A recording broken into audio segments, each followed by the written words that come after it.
everyone, Jess here from the Scrappy Sisters. Please take note of this layout that was just on your screen because I am about to create a layout that is supposed to be a scrap lift of that particular layout.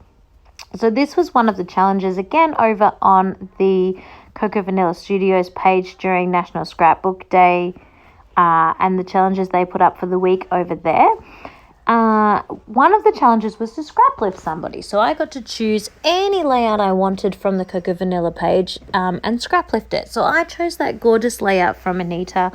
I'm a little bit obsessed with creating those super cute paper piece little critters at the moment and thought it would be right up my alley to scrap lift that particular layout. And it was hard. I really challenged myself with that layout. The creating of the critter was easy, but then actually scrap lifting it with the supplies that I had was really hard. So I ended up making a bee. No real reason. I just wanted to make a bumblebee, so I did. And he is super cute. And because he's so bright and yellow, I felt like this floral paper was sort of my best option to be the border. But I only had that tiny scrap, and there was no way that there was enough scrap to actually do a full border all the way around the page. So I ended up going with this sort of diagonal effect on the side. So that's already quite different to what Anita had planned. But that's okay. I thought that was working. That's fine. The whole layout works. It's just very different from what the original Anita had originally planned. And then I've got my little doily under, which I think she did underneath her photo as well. And then I'm doing some layers behind my photo. Again, she also did that, but I go a little bit more with my layers than she does, which is totally fun. I think the main part that's quite different is the way she embellishes later. But again, we know this. These scrap lift challenges and mood board challenges and all of these kind of challenges are to inspire us and get us creating. There is no rule in the rule book that says you must make it exactly identical to the one that you are scrap lifting or the mood board that you've been provided or anything like that, which works well for me because I took the inspiration and then ran with it in my direction, which I think is almost better because you've been inspired by it, but you've been able to transform it into something yourself. And again, those two layouts together might then inspire somebody else. So I'm busily backing my photo here. The mat that I wanted to use was a little bit smaller than my actual photo, and I'd already matted my photo on white, so I was just cutting my photo and the white mat down, and then I could mat it as one big piece onto this coral peach color. Very, very thin of that coral peach is ending up showing because it was quite a small piece. And then I'm going to put just a few of these sort of strips that are scraps that I've got left in and under and around the photo on both sides. I think Anita did something along those lines. She definitely added some layers behind her photo, so that was fine. Sort of how I was inspired, but also I just like matting my photo and didn't have any pattern paper left, so just rolled with what I had. She definitely had a little tag sticking out from beside her photo, so I have also done that. And she has a little banner or a little flag at the top of her photo as well, and I will also do that too. So I'm definitely trying to copy what she has done, but also you have to keep it true for your layout, don't you? And some of the ideas that she had just would not have worked for the specific layout of mine. I feel a little bit like the telephone hop. Have you seen the telephone hop that the Secret Not Secret Kit Club often does?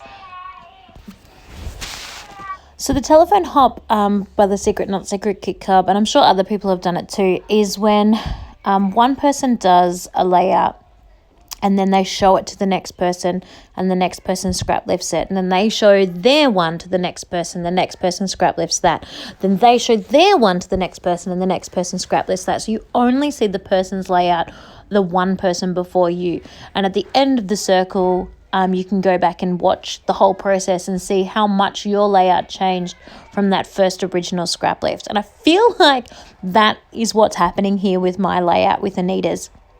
So Anita had clusters up in her top right-hand corner and left-hand corner, which is something I wouldn't normally do, but was really wanting to stay true to that. And so I did that. And she also had like little tassels or something coming out of those top corners.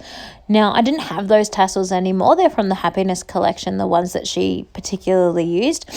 So I decided to replace those with butterflies. And then I had a little bit of a butterfly sneeze on my page. And all of a sudden I had 700 butterflies on my page. And yeah, you'd think looking at it right now that that's probably enough butterflies, but no, I added more. More. One can never have enough butterflies.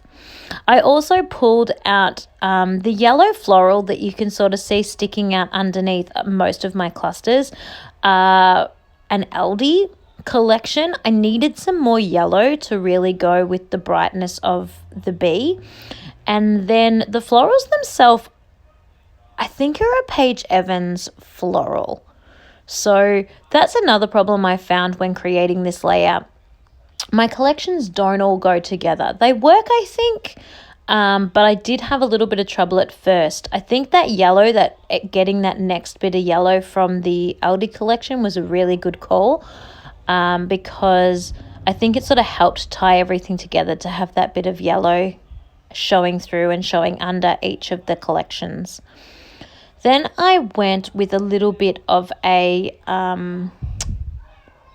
what's the word? Like a pun for my title. You can see I've got Tiful is already on the page, and I haven't done the rest of it yet. It will be coming. I go with the whole B-E-E-U Tiful, which I think we've all seen before, but I thought that was cute to go with my title. To go with my little bee guy. And yeah, so that little banner, I chose to put him on because I know Anita had one on hers, and I just thought that would be cute. Yeah, there's a lot going on this layout, but I think in the end it works out pretty well. It is, as I said, quite different to how Anita originally planned hers, but I think it comes together okay. I'm quite happy with the final end product. I did originally have it on white paper as well, but I changed to this pink. The white was very stark. And I think this sort of pinky watercolor paper in the background was a good call. It helped sort of calm it down a little bit. I wanted to include that butterfly, but its tops were cut off, so I just stuck him underneath the Be Grateful banner there. Just to be able to include it, but not have it be too noticeable that it's been hacked off a little bit. Long process for such a small amount of work. Like, that doesn't make sense. If it's a long process, it was a long amount of work. But it looked such a simple layout that took such a long time, I think. Don't you find that sometimes? Sometimes the simplest things you create can take the longest amount of time. But we're getting there. Here comes the middle part of the title. The U, beautiful. So we've got beautiful happening on the page so far.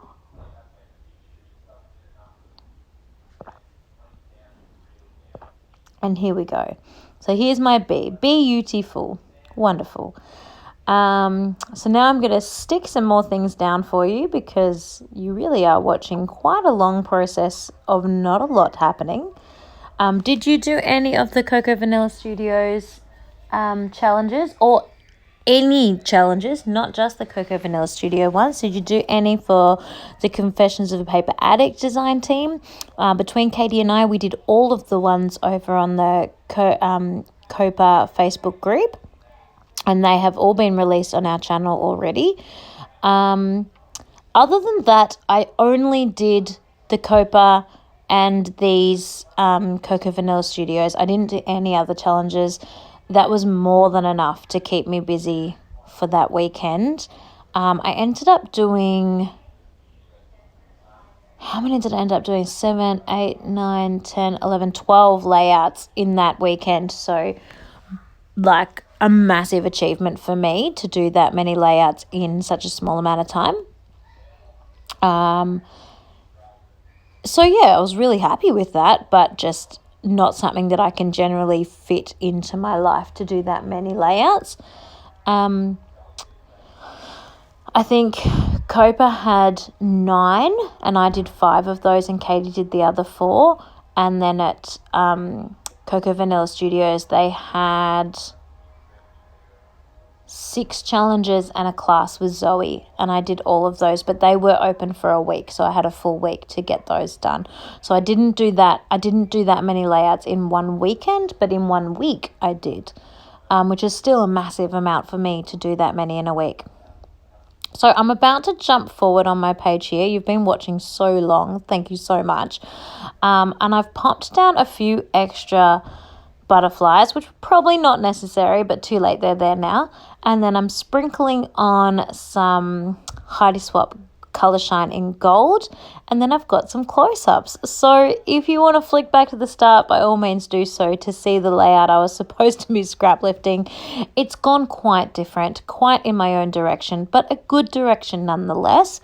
I hope you have enjoyed this process video, and I hope it inspires you to give some paper piecing a try, and thanks so much for watching.